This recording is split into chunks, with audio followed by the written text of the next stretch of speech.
Hello everyone, welcome to our stream. Let me see, let's do a quick test first, Patrick, because it's always the first thing we do on our stream, just to check the audio. Can you just say a few things before we begin? Say a few things. Say a few things. Can you guys hear us okay? It's all good? Okay, let me check the audio. Ooh. Is it too loud?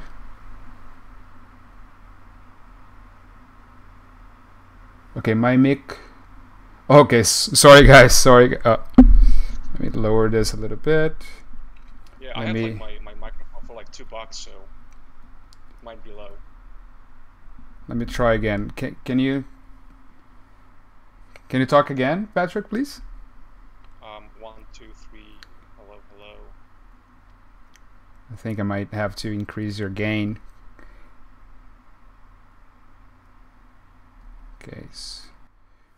1, 2, 3. Now, what about now, guys? 1, 2, 3. Testing. Hello? Yeah, I'm gonna add some gain on you, just a little bit.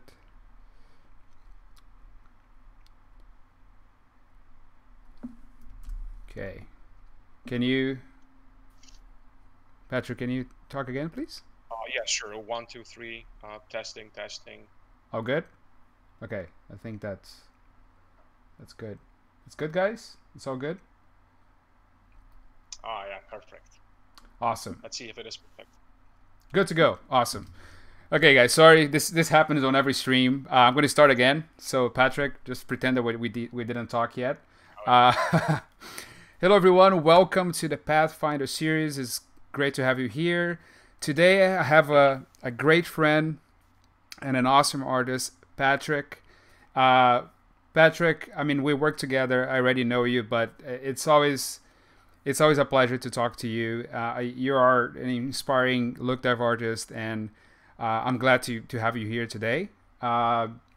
So, do you want to talk a little bit about yourself? Just present yourself to our audience. Yeah, sure.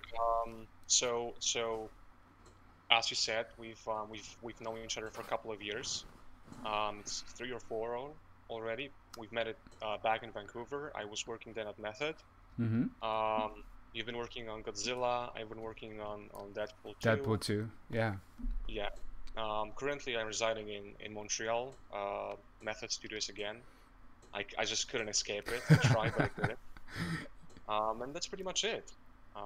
Yeah. So you left Vancouver in 2019, right? You left Vancouver last year. Yes, I did. I was back at DNEG. I left Vancouver at 2019, like you said. But when did you come to Vancouver? Because you're not originally from Canada, right? No, I'm not. I'm from Poland. I came to Vancouver. It was, I believe, 6th of January 2017. I just finished my working for Platish back in Poland, an amazing company. Mm-hmm. I love Platish. Oh yeah, you do? That's Man, amazing. I love. There's one short that they. Sorry, but there's one short. No, please go ahead.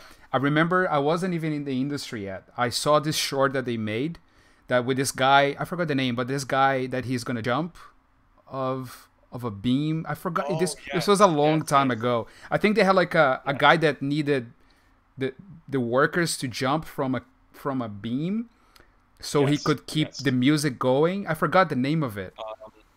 But I actually only know the Polish name. Oh no, actually, okay, I Google it. It's a Fallen Art. Fallen Art, yes. Thank you, guys. No, man, that I remember. I wasn't even in CG at the time. I was working as a motion graphics artist. Me too. And I was just like, this is amazing, and I loved their work ever since. They've done a bunch of cinematics that they were mind blowing. They were very inspiring. I remember myself when I was 18, just going to the School of Commercial, and we've been all talking about Platish. And if I'm not wrong, at some point when we had some event in our school, and someone came from this company and like said that, well, if someone's going to be good at 3ds Max, maybe V-Ray, we maybe will have an internship ready for you guys. but I have no idea what happened with that. Uh-huh. Yeah, that was. It's like I would touch a leg of a god, you know. Like, oh my god, he's actually here, you know. Uh-huh. So you said, because I was looking in your resume, and you said that you graduated as a technician in film production in 2013 in Yes. Warsaw, right? Is that correct? So Yes. how, because I imagine that that was not focused in 3D. I think that was more general, right? Is that correct? It was pretty much focused on cameras, all the visual aspect, the film. I had just one 3D lecture set. It was for like half a year. It was Introduction to 3ds Max. Uh-huh. But in general, I had no idea that I'm gonna be a 3D artist. I felt sorry for those guys, you know. Uh-huh. At the very beginning, I didn't want to do it. Uh-huh. I was basically behind a camera for a good 2 years. And at some point, I remember with my friend, I was working in this company that was called, I believe, Black Media Studios. I was a cameraman for here, I guess a year, maybe longer, maybe not. Uh-huh. And we've been traveling around Poland, mostly Warsaw, doing events. And at one of those events, I was actually coming to this booth, and I said, "Oh my God, this animation, like CGI, like a commercial," because they had like this telebeam open, and I was like, "Oh my God, this actually doesn't look so good." And the Mm-hmm. guys, actually, there was a guy standing behind me who was a boss of this whole situation, and he was like, "Do you think you can do any better?" And like I'm 19, I'm like scared of everything. I'm like, yeah, I can try. So he gave me his name, a name card. Uh-huh. And 2 weeks later, watching Andrew Kramer tutorials with Of After course. Effects, Video pilot. and I got my Yeah. first gig. I got my first gig. Uh-huh. Oh, that's So that awesome. was it. And then I got a job. Then I guess half a year later, I got my first job in 3D, and it just all started. That's All of a crazy, sudden, man. I was a 3D artist, just modeling some furnitures at the very beginning. So this is something interesting, because I think our paths, they overlap a bit with the background in film production and video, because I also worked with cameras for a long time. But do you think that background helped you today in what you do? Because uh, being a look dev artist, and especially being a look dev TD, that involves in a lot of technical stuff and knowing a lot about how camera works, how lighting works. Do you think that background helped you in what you do today? Big time. Yes, I've been on a lot of sets, a lot of movie sets, commercial sets, and again, those like event sets. And I've been playing with a couple of different cameras. I've been asked a couple of times to Mm-hmm. uh, play with the lighting, just like see what you can do. And actually, when I was lighting my stuff in 3D, I feel like I had this everything like at the back of my head, how this should work. At the very beginning, I tried not to push any lights too close to the ceiling or like too close Uh-huh. to the wall, because I knew like physically I can't do it, but in 3D Uh-huh. you can. So 3D actually gives you so much freedom, like compared to the movie set. Um, and I have to say, this the whole knowledge and the teachers, and then all the professors were super pros. And Mm-hmm.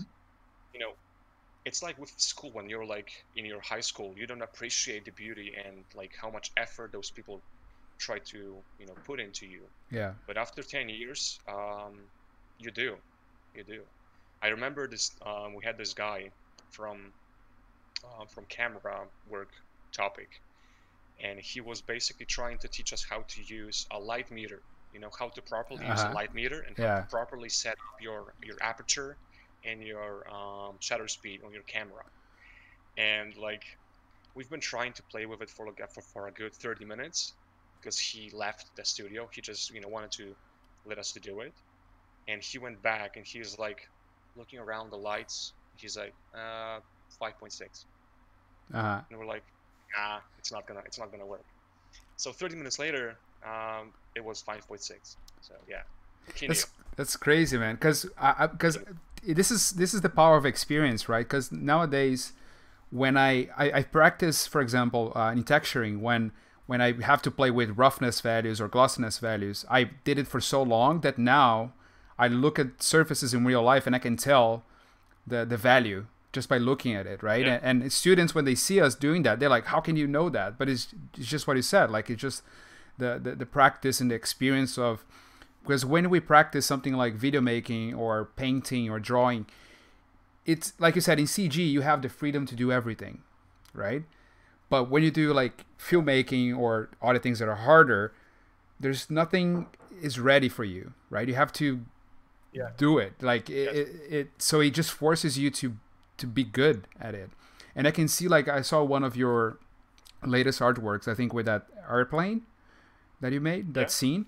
And you can tell by the composition, you know, like the composition and the lighting and everything, and how all this knowledge that you developed, it's all there, right? So it's awesome to see how your background just make you the great artist that you are today.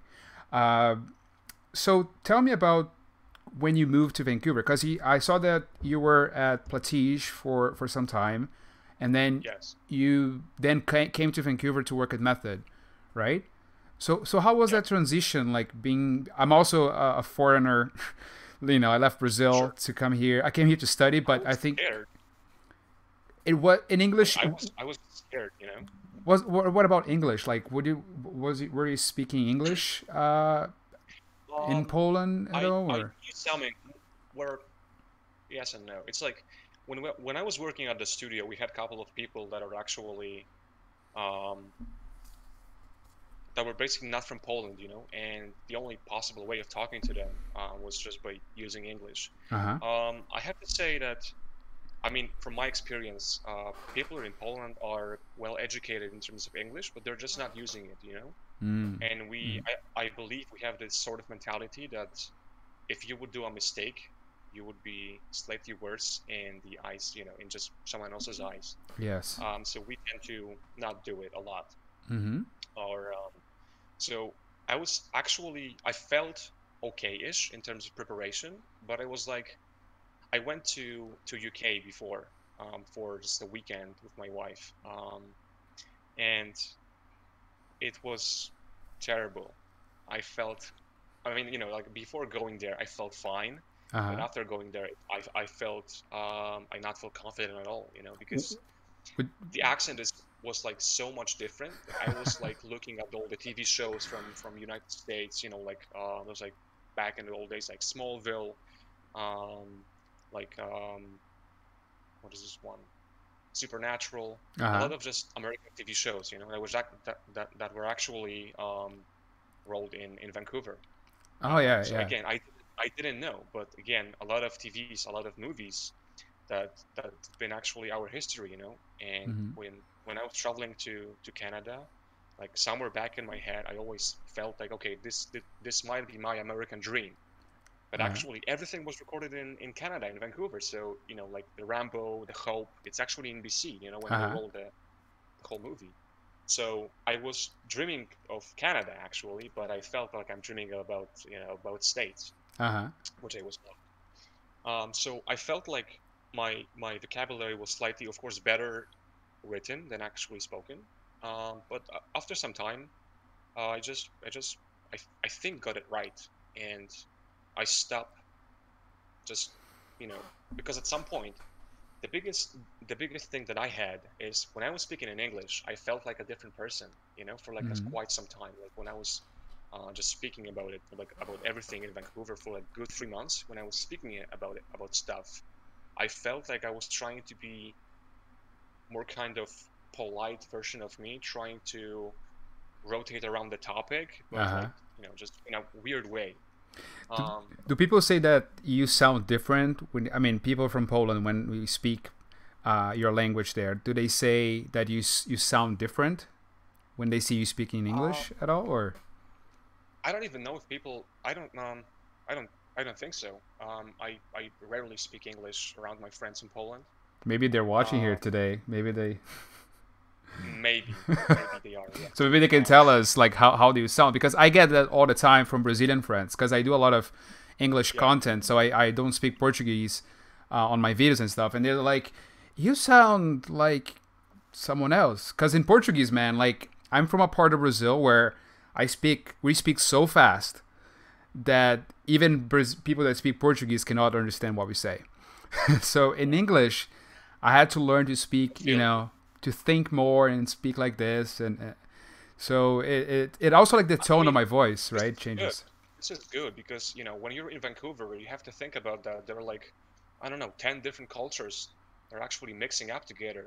Like you live there, so like you can see people from a lot of like Europe, States, China, Korea, Japan, and it's a massive blend. And I believe just speaking slightly slower would help all of us. Yeah. But after actually coming to Vancouver, um, I felt I felt good. I was scared at the very beginning but because I was traveling alone. Mm-hmm. Um, Back in the day, my wife was finishing her master's degree, so she couldn't like join me at the very beginning. Mm-hmm. And I felt like this is also a very good opportunity for me to like save some money because when she will come back, I'll have to provide for two people and so on. So basically, that gave me a good training when I was just mostly speaking English. The only time I was speaking Polish was to her or to my friends, but because of the time zone, I was speaking in Polish about 30 minutes a day, and 16 hours I was in English. Because she wasn't home for you guys to keep speaking Yeah. Polish. Yeah. Yeah. And also when you're traveling from Europe, you're getting targeted with a different ads even on YouTube. So like the moment I just took off from Poland and I landed in Vancouver, like I just surrounded myself with English.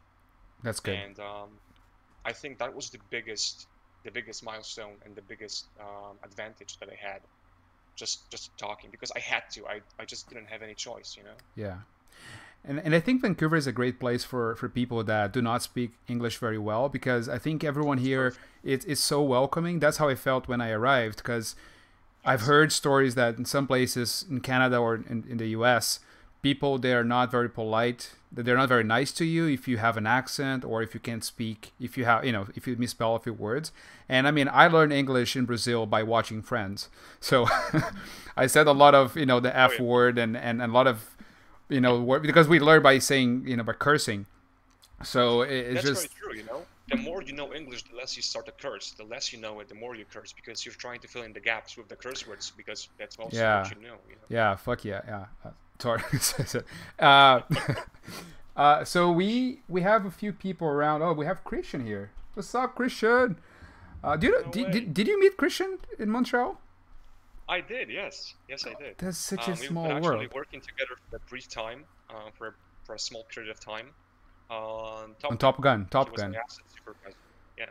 Damn, such a small world. There he is. It is, right? Yeah. Yeah, he's amazing. Okay, so before we begin our portfolio reviews, I just wanted to ask you a question. We were talking about this before we began the stream. So what was the hardest and most challenging asset or show that you worked on so far? Because I know you worked on a lot of cool stuff. Recently, we were talking about your work on The Boys. Like, I love the show, and you worked in one of the coolest and most gruesome scenes of the show. Really cool scene. Right? You worked on that. Sure. So, it's a spoiler, I guess, but I don't know. Well, it was like a year and a half ago, so yeah, it's. So you wanna talk about that scene, and then the hardest one? About that scene, sure. So let me start with that. This portfolio that we basically watched is basically a collective effect of a lot of people. It's not that I have to take credit for everything, Mm-hmm. For, let's say, for example, for the Ant-Man, there was like 5 different people doing the same stuff as I was doing. For the Deadpool, we've got an amazing lighting lead. You probably also working with him. His name was Christian Emmett. He was also an amazing guy. Mm-hmm. So it's basically just a bunch of collaborative. But in terms of The Boys, so yeah, that was actually a pretty decent scene. I guess I've been a second person to take that scene, because again, a different artist had to go into a different show because his skill set was slightly better matching the needs of a current show. So you know, that scene with like exploding Robin on the whole street. It was great. It was cool. That was a It's scene basically who hooked. Sorry, it's just like that yeah, yeah, scene. That's how I got hooked on the show. I was just, I think for everyone, right? People were just watching and then yeah. seeing this Oh yeah. girl, and then boom, it was like I just saw my girlfriend watching It The has Boys. a lot of twists. You know, this show has a Yeah, lot of good twists, yeah. Did you see and the it's latest season with I did. yeah, It's like yeah. I can't stop watching it. You know, I just can't. It's yeah, so good. but So the look for this was based on a lot of attributes from effects, because you know, like, her body was just exploded, and it just went into like chunks of the bones of like a rib cage, I guess some brain parts, some a lot of blood.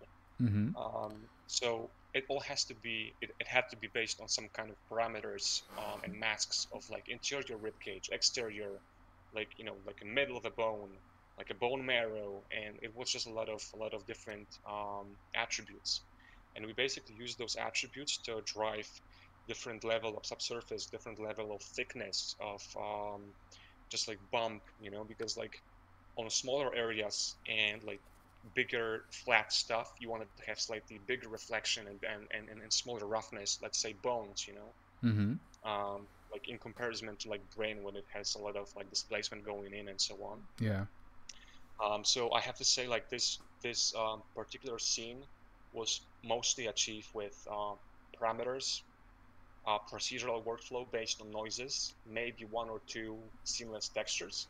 uh huh, But yeah, it was one of those effects that we had to do a lot of iterations, and manually painting like hundreds of pieces mm-hmm. was just not gonna cut it, you know. So it has to be based on parametrical look depth. And That's in terms of, yeah, if you have some follow-up questions, no, just keep going, and now you, and in terms of the hardest assets that I was doing, when I was working on Ant-Man and the Wasp, with again amazing lead and supervisor. One of them is Ryan, and one of them was David Crabtree. Um, we've been it's like, imagine having to develop a shader that has to work and has to be even when you're working on a scale of like 1 centimeter, 1 millimeter, 1 meter, and like 30 meters. mm-hmm, Because the Ant-Man suit, the subsurface, IOR, reflection, refraction, bump, uh huh, displacement, it all has to be linked together. And all of those values are not gonna properly match, you know. It uh all huh, has to be linked with animation, with rig, you know, with like a lot of different controls. And when the suit goes smaller, and let's say when Ant-Man is gonna get slightly wet, you know, all of those like raindrops are gonna get bigger and chunkier, you know. mm-hmm, So while you're trying to manipulate a scale of one asset, you also have to manipulate a scale of everything else to in a reference to this asset to help build a proper scale, you know. mm-hmm, Um, and let's say, you know, like IOR value for refraction is a logarithmic value, while bump can be, you know, linear, but it all has to go perfectly when you just, you know, like use one scale and go to, you know, from left to right. So I have to say that working on this show was one of the, if not one of the most challenging things that happened to me in my career. That just please look at, like, how, when subsurface of the skin uh huh, underneath the visor that uh is huh, also refractive, that is also colorant, with some small lights, with the bump that is based on the scale of the scene, and displacement that is, you know, a pre-process when you have to count it, and all the roughnesses and all the specs and all the metallic values, even so the precision of the scene. It's just crazy. that's crazy, man. We have a question. Oh Masik yeah. is asking is if it was keyframed or you were just using static values. So we've been using a lot of switches. So let's say you would have a fully working look depth of Ant-Man in his natural state, maybe like 1.80 meters, Mm-hmm. 1.8 meters. Then you would expand, like scale him up by 10 or 20, render everything again, and the look that has to, like had to match 1-to-1, because sometimes we had like a camera stitched. Sorry, too much water. Like camera just stitched exactly to his helmet, and he was just going up and down, because his device was basically failing, you know. So he was going up and down, and we had issues when he was going down. You know, it was more refractive, so it was more illuminating. It was catching less light, so subsurface was darker, so his ears was not popping out enough, you know. And then his displacement was slightly off scale. So it was, I'm not joking, it was half a year of iterations, going just by just a pure math behind every single parameter, and nothing was keyframed. It was all linked to a parameter that Anim was using to drive the scale of a certain aspect. So we had to work like like in a couple of different departments, because at the same time lighting would like to have control, because let's say in this scene the displacement and the bump was not efficient enough. It was not, you know, looking good. So they had to add it manually, but at the same time not break anything else, which was also connected to the same control. It was just crazy. The node graph was the biggest. It was just crazy. I have no other words, man. but what you say is really important, because a lot of people don't understand how important it is, this teamwork. You know, like this collaboration between departments, and that's one thing that I keep telling people. Like, you're not gonna go through all the processes by yourself, right? You have to go and sit down. Like for us for texture artists, we have to create a relationship with our look dev. If you're working on something big, like in my case on Godzilla, I was working on Mothra, and Casey and I was working with Leo as well, the modeler. So we was 3 people working together for 9 months. Like, we would always sit together, the 3 of us, and we are a team. So if we went to our dailies, we had to be in sync, right? We had to know what we were going to talk about, because if you're fighting each other, man, like, you're never going to get stuff done. So when you have like a nice relationship just with your put your ego aside, because at that point it's just a task, and it's not you what you're trying to pour into the asset, you know. Yes, yeah. It has to be collaboration. It's a team marathon. It's not a sprint. Yeah. Yeah, but that's awesome, and I mean, it does sound crazy. So thank you for challenging, and it was. And again, if it wouldn't be like the help of like 5 different people from the Department of Build, from DNEG, and the supervision of Ryan, we just wouldn't do it. That's awesome. Cool. So I think we're done with this first section of the series. I think what we're going to do now, we're going to jump into our portfolio reviews. We selected a few works at the Rookies website, and I selected works that are in line with what you've done in the past. So you did a lot of digidouble and creature work, so I selected a few works that we can talk about these things. So I think it's going to be pretty fun. And you guys, if you have any questions, please leave them in the comments, and after the review we're going to have a few more minutes to answer your questions if you have any, if you guys have any. And cool. Okay, so let me share my screen. Let me take a look. Okay, I have Sync Sketch here. Awesome. I think I'm here. This is actually so cool that you know how to do this, because like, you know, I can use software that is, you know, 5 times more expensive than my rent, but I have no idea, for example, how to use printer. Man, like, you know, whenever I print something, I spend like hours doing this. Have you tried to use Excel or Word? It's so difficult, man. Like, my girlfriend, she's writing her master's using Word, and she's so good at it. And I've tried to use it, and it's impossible to use that thing. Wow. That's some skill set. Yeah. Okay, so the first work we have is from Colleen. Yes. Thank you so much for submitting your work.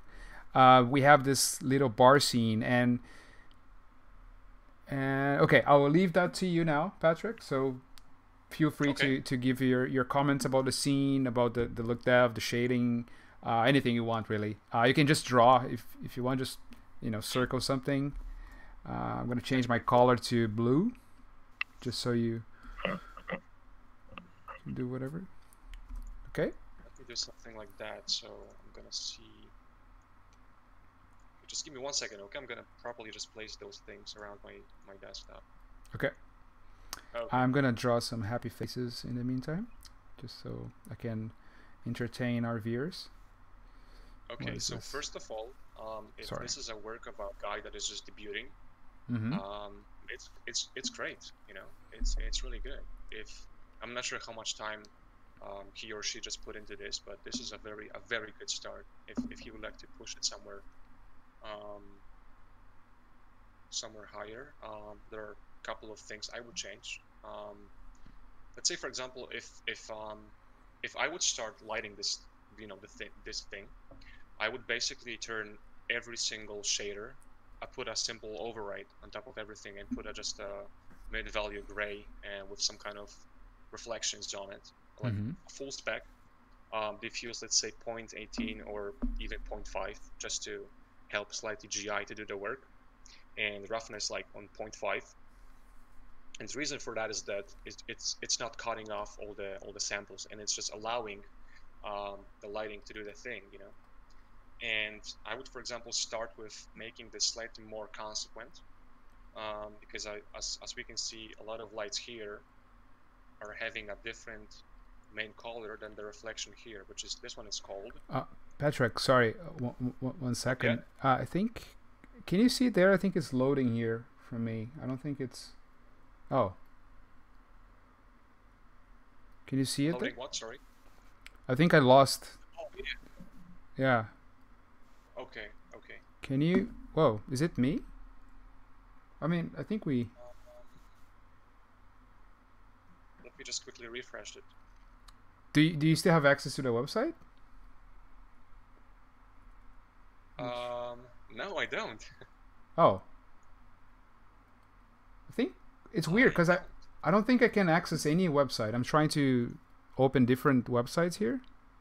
Okay, now it's working for me. Oh, that's crazy. It's crazy that I'm still streaming and I can still see you. Whoa, that's weird. It's like me and my printer, huh? Yeah. Okay. Well, I think we'll be back, guys. Let me just try and figure this out. 1 second, okay?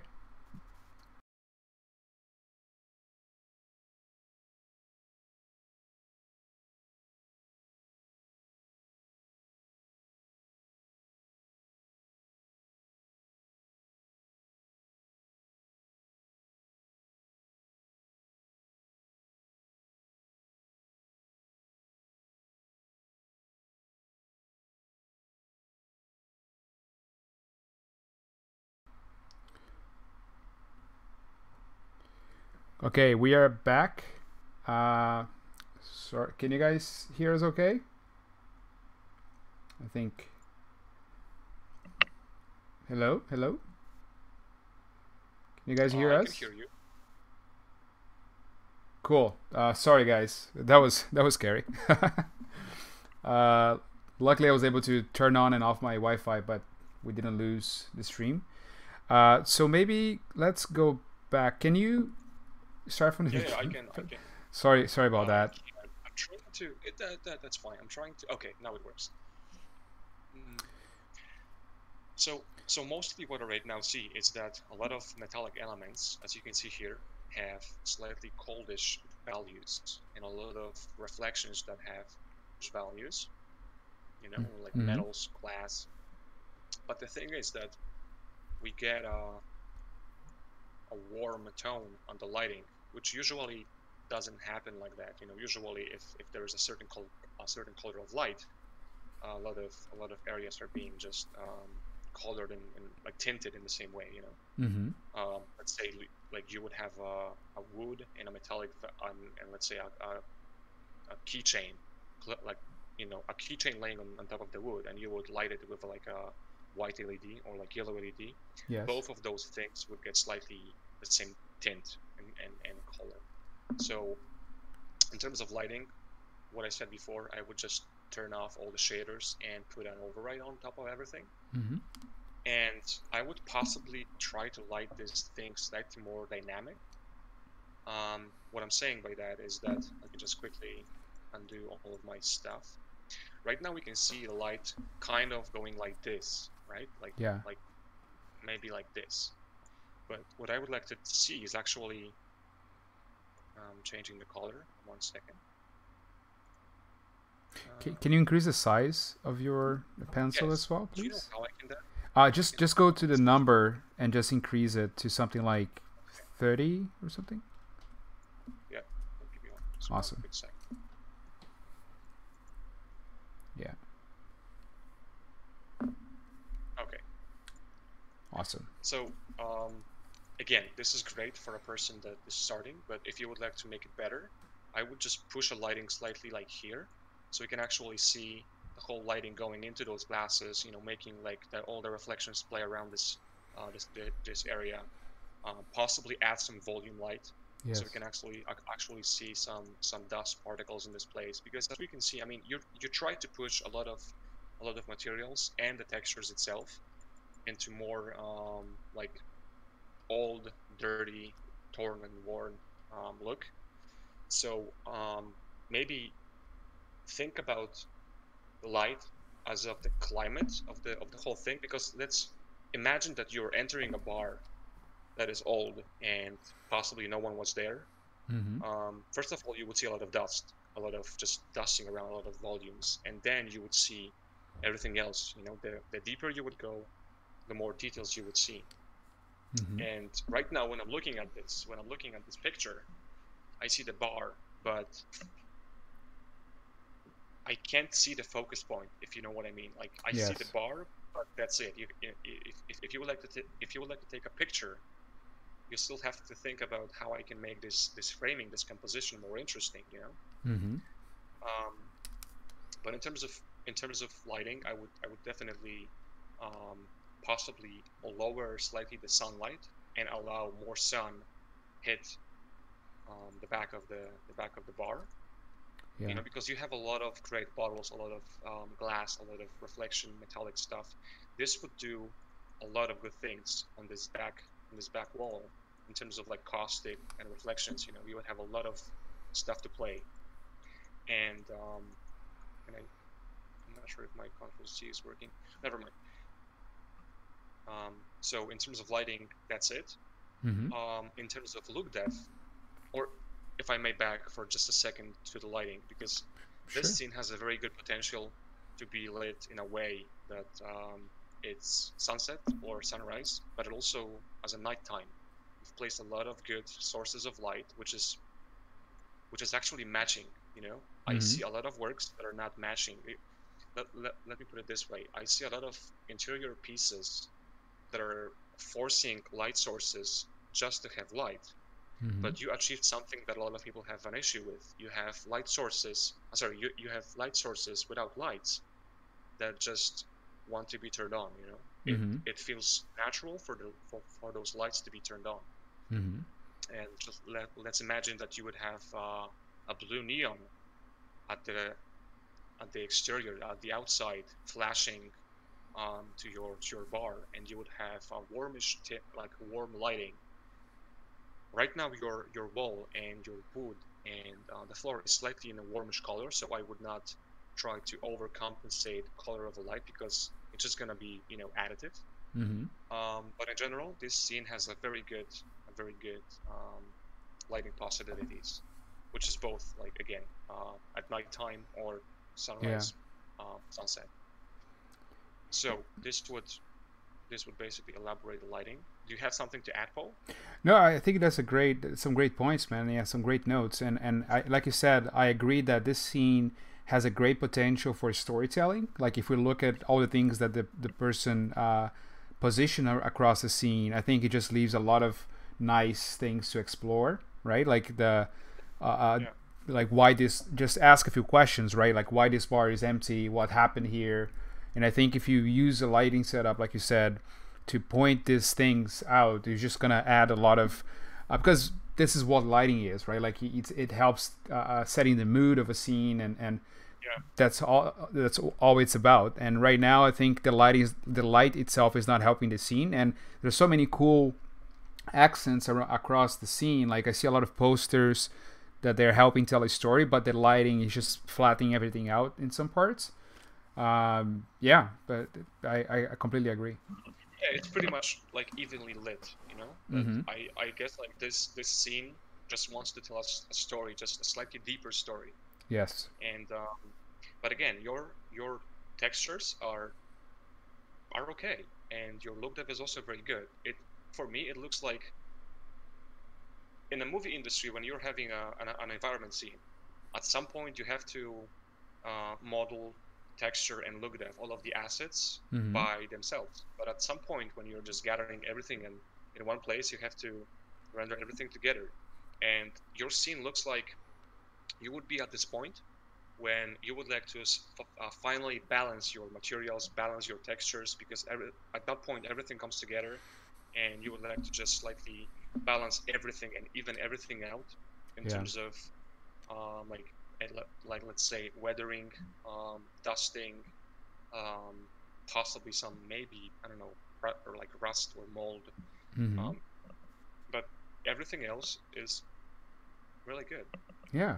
Good job. I Good love job. it. Good job, Dude. Colleen. Thank you. Yeah. So let's move to our second portfolio here. We have our player. It's Sasha Goslin. So here's a brief description. Hi, here's my digidouble I did for my third year at ASMA Montpellier. I hope you like it. I use Photoscan, Mudbox, ZBrush, Mari, Maya, and RenderMan, XGen, Photoshop, Nuke. You have the final look depth with some part.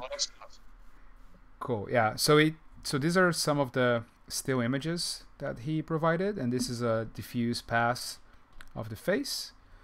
So Okay. I'll leave that to you now. Okay, so I would just like to start with this guy. Can you give me 20 seconds if you don't mind? Okay.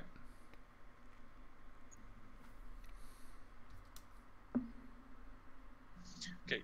When you're doing textures for characters, I'm not sure if you, for example, detached your darker pores from the diffuser or not, but usually, I mean, yeah, usually you have to slightly push a lot of values and a lot of saturation and darkness slightly more than on anything else, because subsurface is going to eat a lot of the detail and a lot of the colors. It's just going to be slightly more evened out.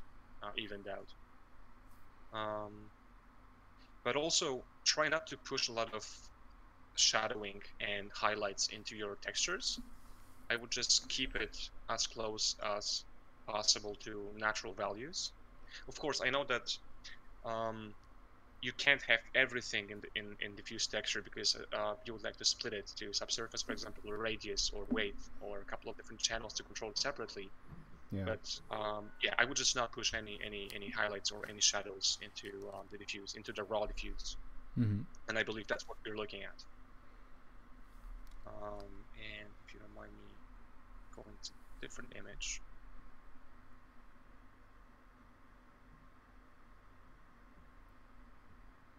Okay, so first thing that I would change is that I would change the subsurface values, and I would. So let me start just painting slightly something slightly different. So you probably would need a mask for a V and a sorry, just in a T region. It's a T and V. So you would like to have also slightly different color and subsurface here, and again, I'm not sure if, for example, this is shadowing or the diffuse. It's the diffuse. As you can see, you put too much stuff into the diffuse, and even if it's quite strongly lit, you're still getting a darker spot. Overall, this is a very good try for a character. I have to say that if you're doing characters, even a small thing can just can look like slightly something less realistic, but it's very, very hard, and you will notice it right away when you will doing, if you're just doing characters. If it's good, it has to be amazing in order to look like a photo, and if it's even slightly bad, it's just not going to look really. If it's even just slightly worse, it's just not going to look realistic.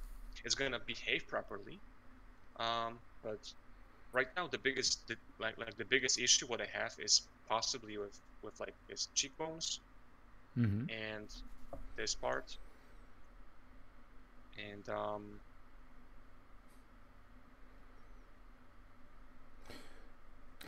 this part. Yeah, I don't know if I agree, Patrick. Sorry, but there's something that really bothers me here. I don't know if it's the model, but like it seems like the eyelid seems to be super sharp right now. Like there's something here that is bothering me a little bit, and also like the pillowing on. Oh my God, sorry, in the lips here. Yeah, the lips is also has some areas to that need some additional work. Yeah, I think you can just do some work because even like the contact point here, it seems to have something there. I think we have a close up. We have a different look. Yeah. Okay. Maybe we can. Okay. So first of all, I know this might be quite different in terms of what note I'm gonna give, but try going into aces. As far as you know, this is sRGB. I mean, in terms of the color space. So what aces color space is, it's basically just much wider color gamut, and it's not gonna clamp your saturation and your values. Because, for example, if I may just for a second go back here, can I somehow just like delete or just start over? Sure, yeah, you can just delete everything. Yeah. Oh yeah, okay. So I can see some values that are slightly might be going too high, also on your red ball, that are just being slightly overblown. I mean, on your skin it might not look like much, but trust me, in terms of math and how it goes, the aces just allows you to play with higher values while still having full control on your lower values. While sRGB color space will just cut off at some point because you won't be able to get above 1. And Aces is going to have this slightly curve that is going to allow you to have a softer end to your white colors, and also this will also give you a slightly higher exposition values to work with. But in general, if I would take a little bit of space, and if I would, for example, take 2 steps back, I would believe it's a human being to a certain extent, but I would believe it. You're hiding a lot of good features in lighting, and in terms of for example, look dev showcase. If you would like to, if you're working on your portfolio, having a turntable and how light reacts with your subsurfaces is just a key aspect. Because just one shot, let's say you're doing a character, and it has to be in a sequence, and at some point, it has to be it will just have lighting behind him, in front of him, close to him. Someone is going to punch him in the face, and then the camera is going to be super close, and we will see him from like a lot of different directions. And turntable is going to help you assess if your subsurface is not too milky, if it's not washing off a lot of details, and if your skin pores are not too deep, if your displacement is working properly, if your bump and normal map is working properly. And again, if your hair also is translucent enough at the very end at the very tip. And I would say that, for example, there is maybe just a little bit too much subsurface in your model, because I'm not also sure, because I don't have a turntable, but this area looks really red. And usually when you can see subsurface, it's just too much subsurface. You should not know that there is a subsurface. You should feel it, but to a certain extent that you don't know that it's there. It might be slightly counterintuitive, but it's basically a good rule of thumb. If you feel that your colors are getting into like weird values, it might be too much. And always, this is actually a valid point to have phone close to you, and if you have a flashlight, just look at your skin and how it reacts in those in those areas, or in ears, nostrils, mouth. Don't put your phone into your mouth, but you get the idea. That's a good way to test it. Just let's do it now.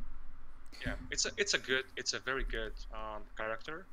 I'm pretty sure that you know exactly that it's not totally photorealistic. So, I'm sorry. Yeah, you were clicking on something and I just clicked back. Oh, sorry. No, it's okay.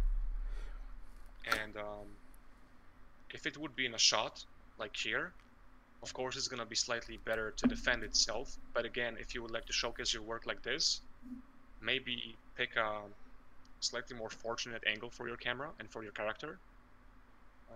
Because I'm not sure what's this. I'm not sure what's this. This is possibly the part of the sculpt or displacement, but this looks like just someone would have a scar, you know? Yeah. Oh yeah, actually I can see it now. I can see it now on the eyes. See, there's Can we something there. can we zoom in here? I think I can. Is it possible to zoom in?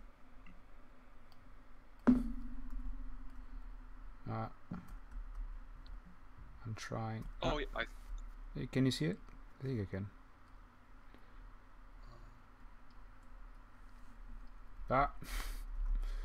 Yeah. So I actually like very much how the eyes are reacting. I feel like your iris might be slightly too shallow. It should be slightly deeper. You know, it should just go inside, and it should just create a slightly bigger depth. But overall, the color and how it blends with the sclera, I would say it's very good. There was just here something, maybe just a lack of texture being painted on this side of the eye. But yeah, it's basically quite a simple comment to fix. Yeah. Cool, but yeah, I mean, this guy this person's is a player, so it's starting. Apparently, he's starting his journey. So, good job. Yeah. Yeah. So of course, I'm not sure how many characters you did before, but this is a very good start. Yeah. So let's jump into our contender now. We have, let me see, what's his name? His name is Andrew McCabe. Thank you, Andrew. And he said that they created this creature for a DNEG live brief at the University of Hertfordshire. So I think they provided the concept. This is the concept they provided, and I think he probably modeled and did the rest. So it's the concept is amazing. Yeah, it's a pretty badass concept, eh? Yeah. So you wanna take over now? Yeah, sure. So first of all, I love the idea. I love the execution of certain parts. If I might, before I start talking about the look depth, and I'm not gonna talk about lighting because as you probably know, there's only, I mean, I can only see one light. Yep, here it is. In terms of the content, in terms of the concept, the pose is way more dynamic, and your statue, I mean, your execution looks like a solid sculpture, just standing in a certain way. But the concept looks like he's preparing to attack. He's more dynamic. He's more skewed into the middle. Also, the eyes are slightly deeper, are actually way deeper, and they have a lot of depth because only the middle part is slightly illuminating, but it has a lot of room outside. So it's basically making his skull more aggressive. You know, like it's just gonna attack you. It's just gonna eat you. But yours looks slightly more like it's maybe afraid. You know, it's afraid and it's defending itself from being afraid. Yeah, it's almost like a dog when it's like when you yell at the dog and it's like, oh. Yeah, exactly. And this part looks actually like you know, like your part at the very top of your eye. And it basically makes the same shape, like you would be sad, you know. Like those eye pockets are just too deep. itself. But for example, again, coming back for a second to a concept, if you will see your the top part of your eye, it's so like extruded. It's basically it looks like it's hunting. It looks like it's predator, while this looks more like a victim, if I might say that. Yeah. Okay, but in terms of the execution, this is the first one that actually has a proper reference. So if you don't mind me going back and forth, because that's what we usually do as a look dev artist. We can even do this. I think we can do a compare. I think this is gonna. No way. Can you actually do that? Yeah, I'm just wow. Yeah, and we can also do this. We can do an A and B mode. Okay. So we can just swap them if you want. And wait a second. And is there like a hotkey I should know about? I'm not sure, but if you just go up there, I think there's a toggle that you can do. Oh, sorry, I'm clicking at the same stuff that you were clicking. Sorry. Can you see that on top there? Like yeah. Oh, okay.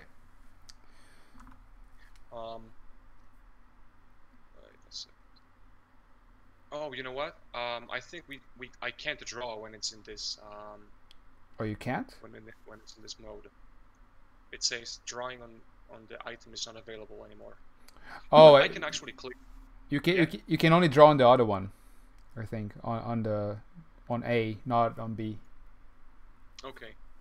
So if you don't mind just going back to what we had before, I can just go from one to another. And okay. Have a slightly So.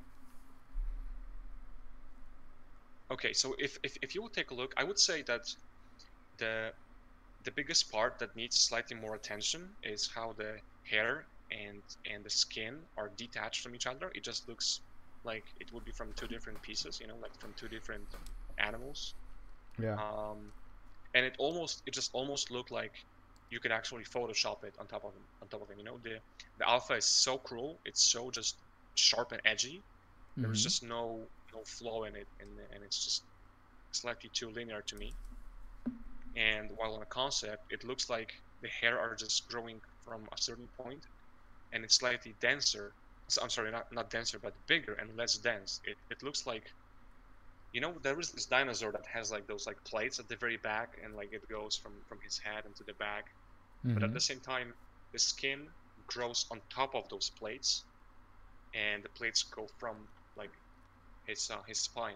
Have you watched The Incredible Hulk from 2008? Eight? If I'm not mistaken. The angly one? I think Incredible Hulk. Yeah, a long time ago. Yeah, there was this guy that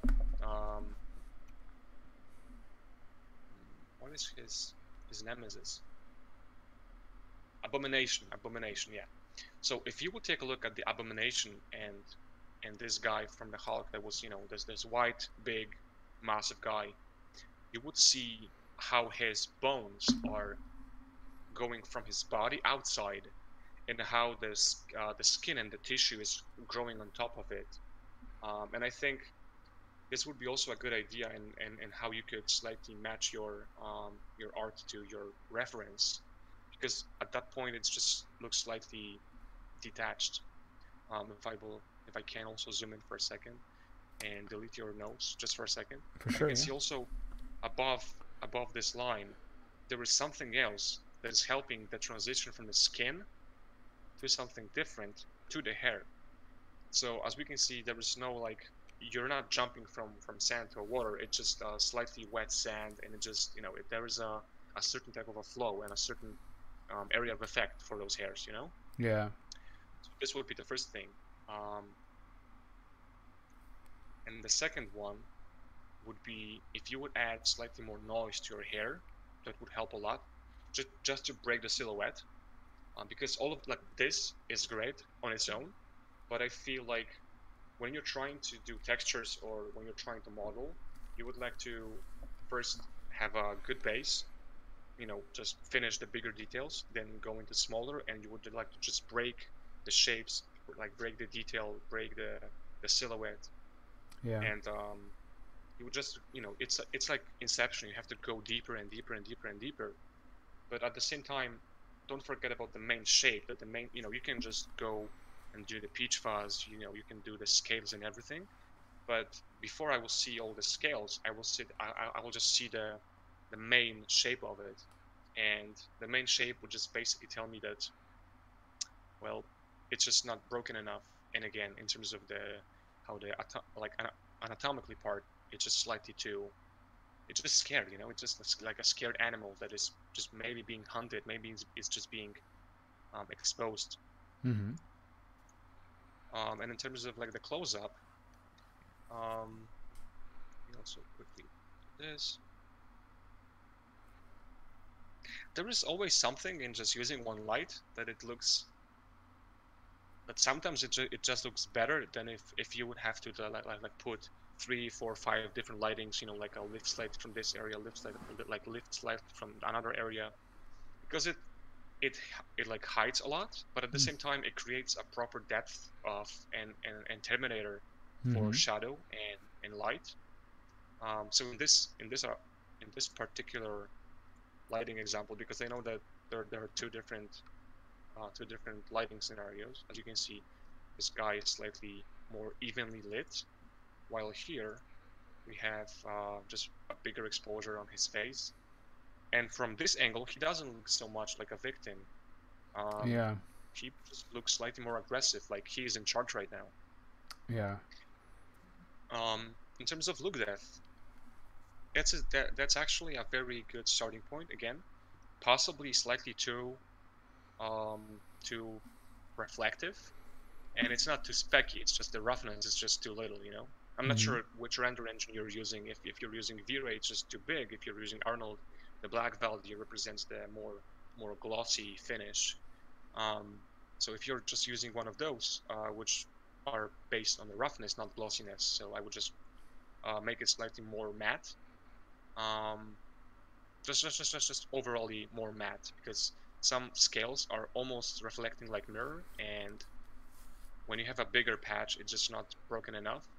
And what actually you can do is you can take the bump and the displacement map and add it on top of your roughness map. So in all the cavities, you will have slightly more reflection, and on the outer edge, you will have slightly less, which is basically making him look a little bit more deeper in terms of the skin shading. Because as you can see, you have a lot of detail in this area. I'm not sure if you can also see how I'm zooming in. Let me just quickly check that.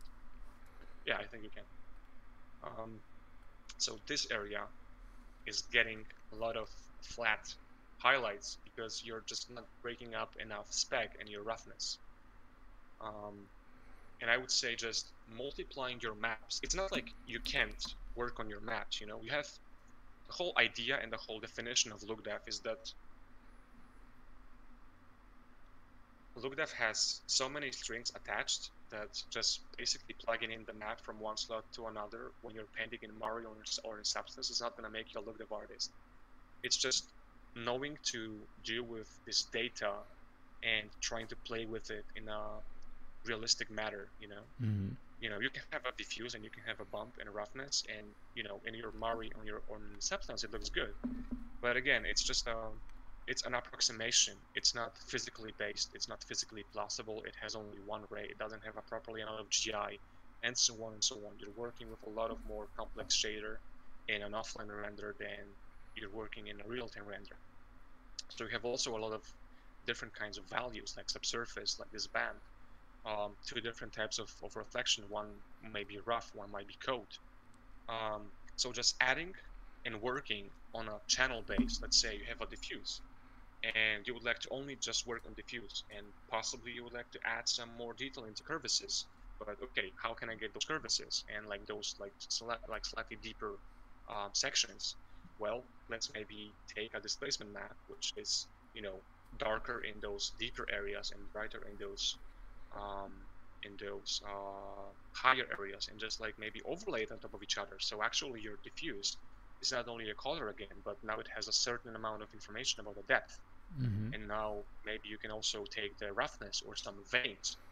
You can paint a mask based on your veins or based on your bones, Yeah. And if it's a bone underneath a skin, you can make a certain node and a layered material plugged into your subsurface and multiply the bones map with the subsurface and make it less subsurfacey look, you know?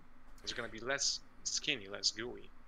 Patrick, sorry to interrupt, but it's just like what he's saying, that's the main reason why I keep telling students, and I'm super annoying by saying that, just because when I see students that are trying to, they haven't started a career yet, and they are trying to make something like a creature, I keep telling them to be really careful with that choice, because if you want to do it, you better do it. You know, you better have enough experience to make it look amazing, because all these things that you're talking about, man, it's something that you developed after some time with experience by trying and having input from different people, right? And I went through that when I did my cassowary project, which is an animal, a creature, and I was in school when I tried to do it, and it was so hard to get something that would look realistic, you know. And this is something that I just urge students to try and practice with things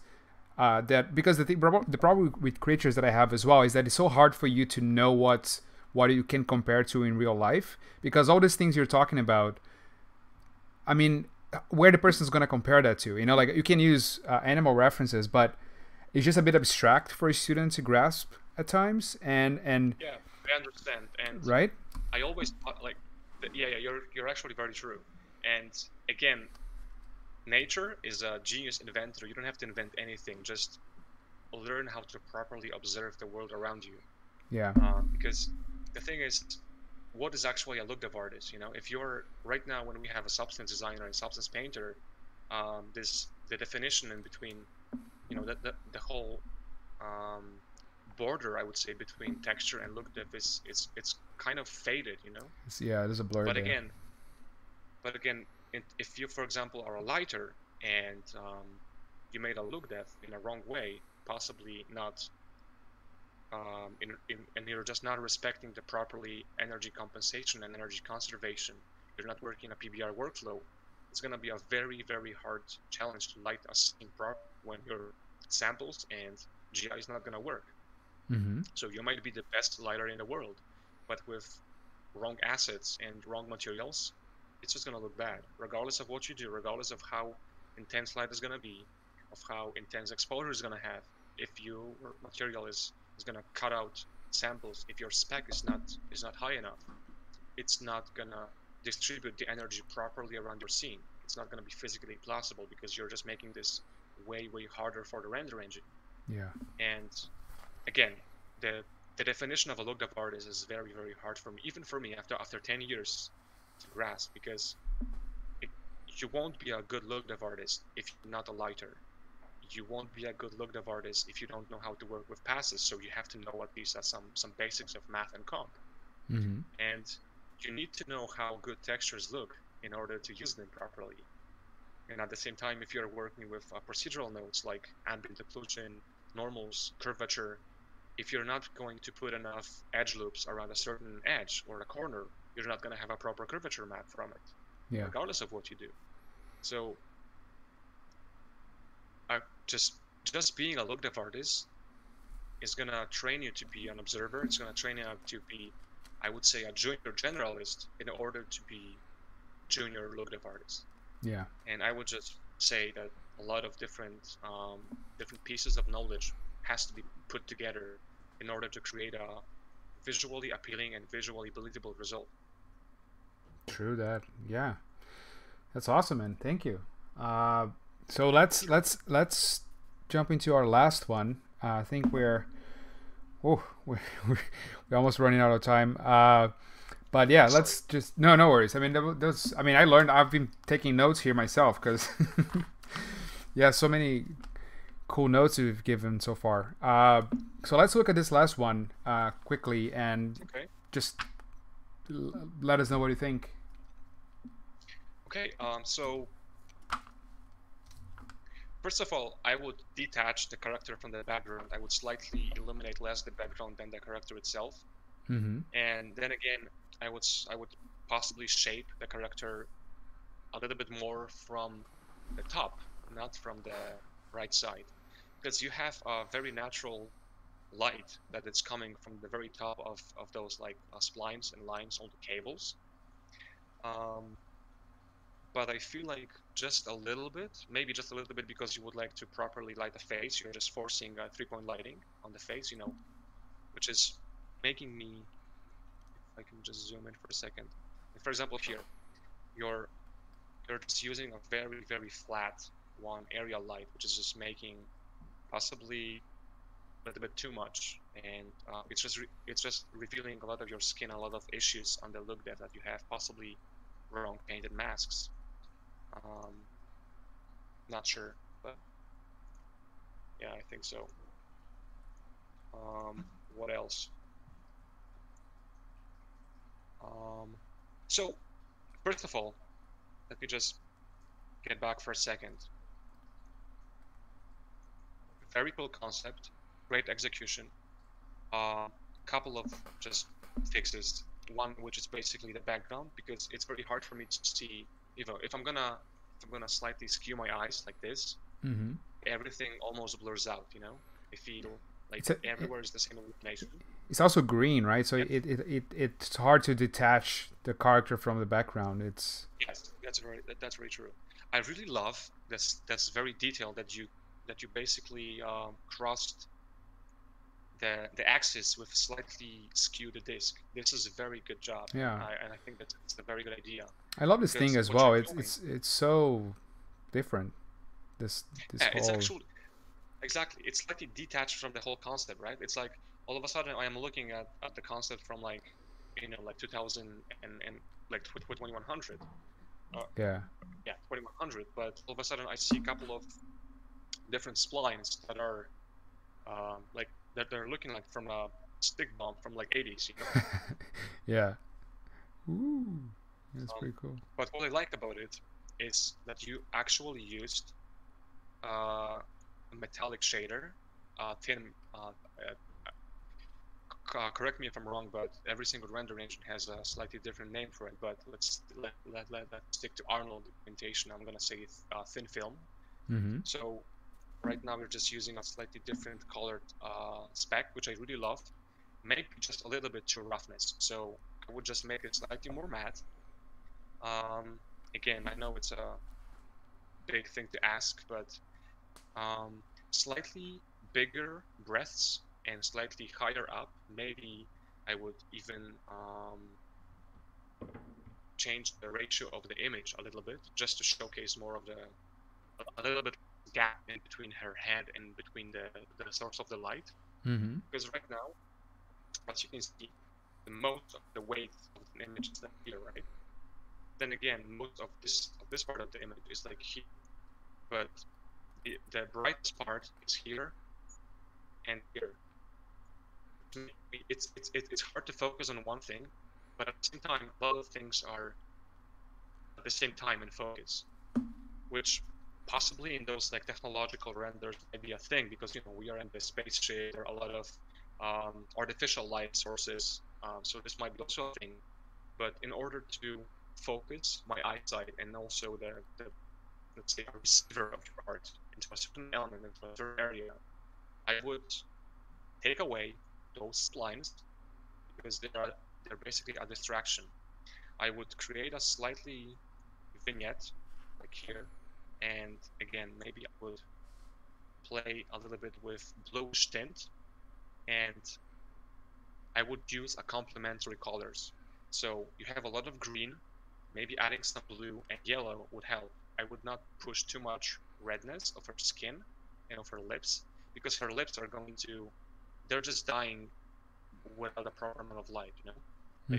Like, let's compare this area of an image to like this area. And you put the middle of her face in the middle of a frame, but actually this is way more interesting, and her, you know, like part of the screen. So I am actually looking at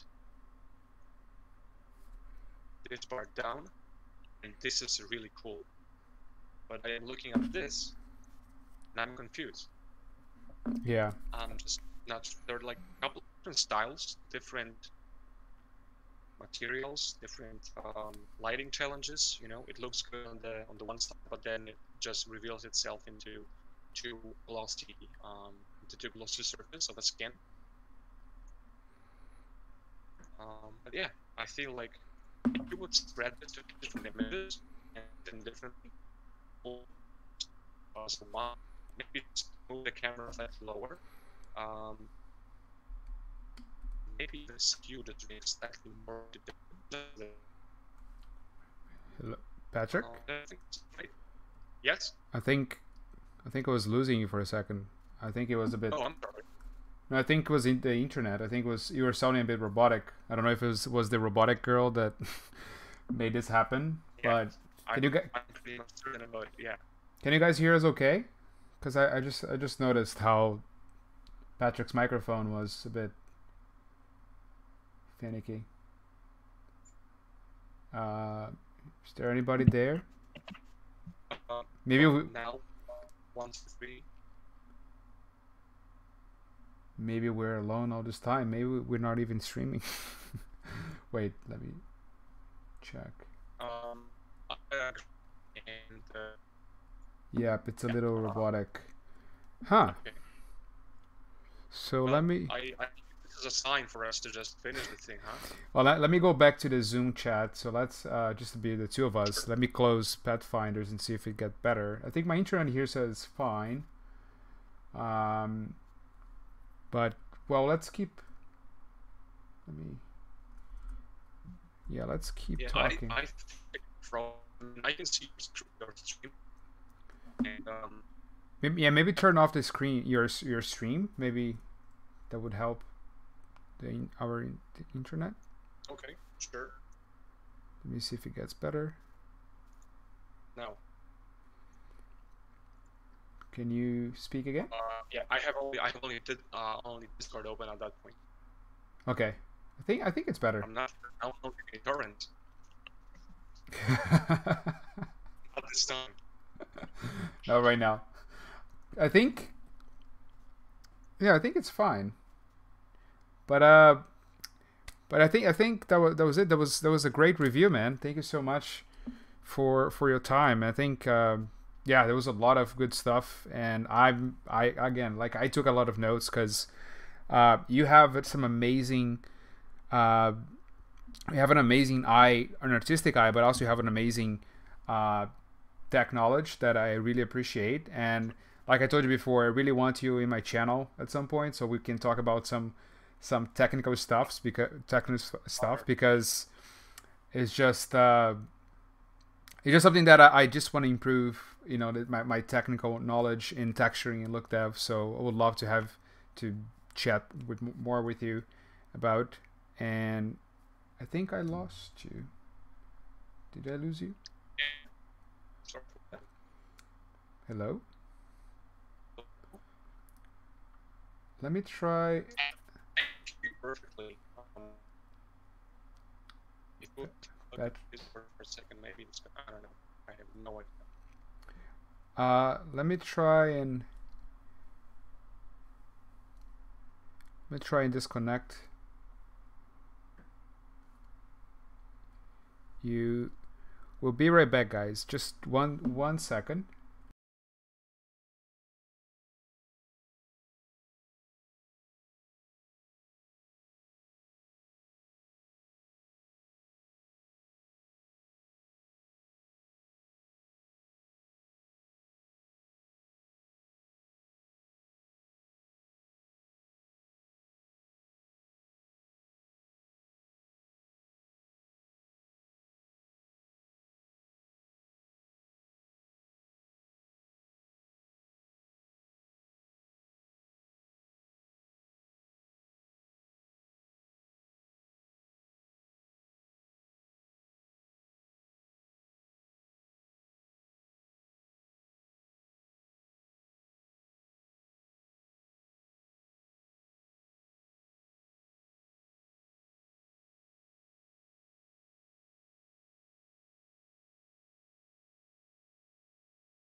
Hey guys,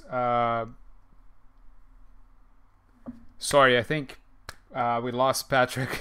His internet is playing a trick on us. I'm trying to connect here, but we're without success.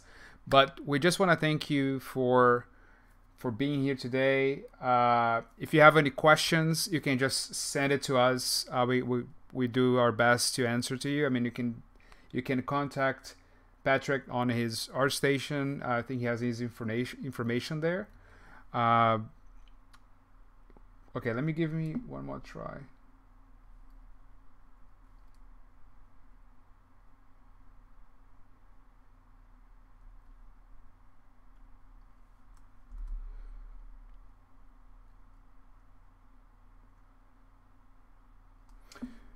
Well, so Patrick, can you send? Is it okay if people send you some questions in your Artstation or your email? I know you also love helping people, so I think if you guys want to keep in touch, just send him a message. He's a great guy, and I'm so glad that I had the chance to talk to him today. It's been a long time since we talked, so it was also a good chance for me to catch up with him. And yeah, so again, thank you so much for being here. We had a lot of cool people coming around, uh, and I hope the reviews were helpful for you. And I see you in 2 weeks. Yeah, guys, thank you so much. And again, I'm sorry for our technical problems. We'll try to fix it on our next sessions. Okay. Uh, thank you, Zero Trap 21. Thank you, Thomas. Thank you, Christoph. Thank you, Christian. Thank you, Masik. Thank you, everyone, for being here today. And I see you guys